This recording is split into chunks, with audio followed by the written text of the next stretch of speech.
How did we learn that it wasn't infectious to humans? Come on, kid, drop the naivety. You didn't think that there wouldn't be test trials for something like that? Can it just magically pull information out of thin air?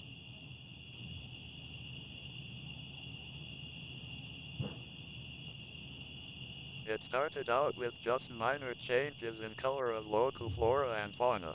Nor of those sacs started to show up leaking nor fluids. People started to report odd animal encounters. One of the first reports I can remember was from southern New Hampshire. A stark white deer tried to follow a group of kids walking home from school.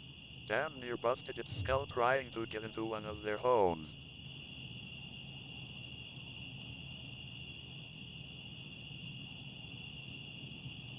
Then came the reports of animals that people couldn't identify.